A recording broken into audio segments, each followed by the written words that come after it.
ஒரு பக்கம் அஞ்சலி இருந்துட்டு இப்போ பயங்கரமா பிரச்சனை எல்லாத்தையுமே பண்ணிட்டு இருக்கா. அதாவது என்னாச்சு அப்படின்னு பார்த்தீங்கன்னா, போலீஸ், விஜிலன்ஸ் அதாவது யார் யாரெல்லாம் கூப்பிட்டு வர முடியுமோ அவங்க எல்லாரையுமே கூட்டிட்டு வந்து நம்ம கௌதமும், இலக்கியாவையும் வந்து பார்த்தீங்கன்னா அரெஸ்ட் பண்ணி இப்போ ஜெயில்ல போட சொல்றாங்க.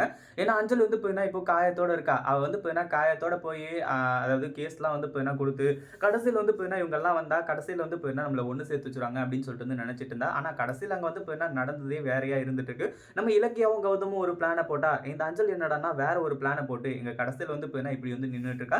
சரி இப்படிலாம் போயிட்டு இருக்கும்போது நம்ம கௌதமோட பிளான் என்ன அப்படின்னு பார்த்தீங்கன்னா, இப்போ கடைசியில இந்த பைரவியோட சுயரூபத்த உடைச்சு, இந்த எஸ்எஸ்கேவே வந்து பார்த்தீங்கன்னா நம்ம கௌதம் கூட கூட்டணி வச்சு, எஸ்எஸ்கேவே வந்து பார்த்தீங்கன்னா அந்த இடத்த அதாவது நம்ம கௌதம் பேருக்கு ரெஜிஸ்டர் பண்ணி தராங்க. இது உண்மையிலேயே இந்த பைரவிக்கு மிகப்பெரிய ஒரு ஷாக்கிங்கா தான் இருக்க போகுது.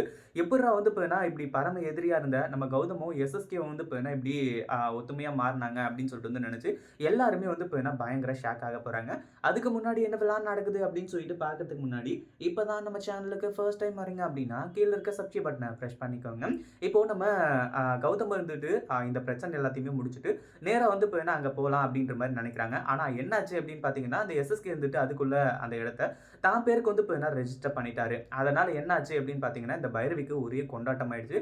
இதுக்கு மேல வந்து பார்த்தீங்கன்னா, இலக்கியா அந்த வீட்ல இருக்கக்கூடாது அப்படின்ற மாரி சொல்லி, இலக்கியாவ வந்து பார்த்தீங்கன்னா இந்த வீட்ட விட்டு வெளிய போக சொல்ட்டாங்க. இப்படி இருக்கும்போது நம்ம கௌதம் இருந்துட்டு இப்படி மாஸ் காட்டுவாரு அப்படின்னு சொல்லிட்டு எதிர்பார்க்கவே இல்ல. அதாவது இந்த மாரி ஒரு விஷயம் நடந்துட்டு இருக்கப்போ, நம்ம பைரவி வந்துட்டு வீட்ட விட்டு வெளிய போக வேண்டியது வந்து பார்த்தீங்கன்னா, அதாவது பைரவி கிட்ட சொல்றாங்க. நீ கிடையாது. இந்த இடத்துல வந்து பார்த்தீங்கன்னா, பைரவி தான் இந்த வீட்ட விட்டு வெளிய போணும் அப்படின்னு சொல்லிட்டு வந்து பார்த்தீங்கன்னா, எல்லார்கிட்டயும் வந்து சொல்ல ஆரம்பிச்சுறாங்க. இது எல்லாருக்குமே பயங்கர அதிர்ச்சியா இருக்கு. ஏன்னா சவால்ல வந்து பார்த்தீங்கன்னா, பைரவி ஜெயிச்சாங்க.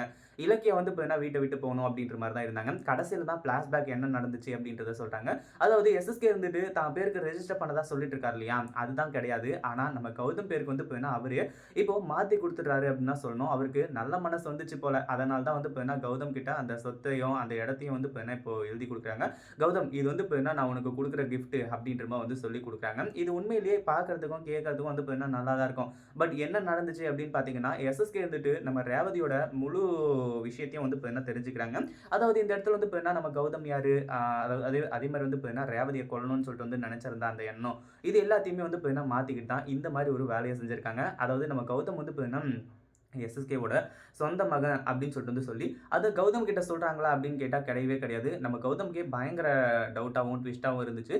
என்ன எஸ்எஸ்கே நீ வந்து இப்ப அப்படிலாம் பண்ண மாட்டேன்னு சொல்லிட்டு நான் நெனச்சுட்டு இருந்தேன். ஆனா நீயே இந்த சொத்த குடுக்குற அப்படின்னும்போது, எனக்கு ஏதோ வில்லங்கமா தெரியுதே அப்படின்ற மாரி சொல்லும்போது, இல்ல கௌதம் உனக்கு எல்லாமே தெளிவா பின்னாடி புரிய வரும். நீ வந்து இப்ப வீட்டுக்கு கிளம்பலாம். உன் பேருக்கு வந்து மாத்தியாச்சு அப்படின்ற மாரி சொல்லி, இங்கருந்து வந்து இப்ப அனுப்பி வைக்கிறாங்க. கடைசில தான் வந்து இந்த பைரவிக்கு சரியான ஒரு ஆப்பு வச்சு, நாமத்த வந்து போட்டு விட ஆரம்பிச்சுறாங்க. இத பார்த்த உடனே வந்து பார்த்தீங்கன்னா, எல்லாருக்குமே பயங்கர அதிர்ச்சி. ஒரு பக்கம் பைரவி வந்துட்டு திரு திருன்னு முழிக்கிறா. அடுத்தது நம்ம இலக்கியாவோட கால்ல விழுந்து தான், என்ன வந்து பார்த்தீங்கன்னா, "எப்படியாச்சும் காப்பாத்து இலக்கியா" அப்படின்ற மாரி வந்து பார்த்தீங்கன்னா சொல்லப் போறாங்க. இத பத்தி நீங்க என்ன நினைக்கிறீங்க? இந்த வீடியோ புடிச்சிருந்தா லைக் பண்ணுங்க, ஷேர் பண்ணுங்க. இப்ப தான் நம்ம சேனலுக்கு ஃபர்ஸ்ட் டைம் வரீங்க அப்படின்னா, சப்ஸ்கிரைப் பண்ணிக்கோங்க.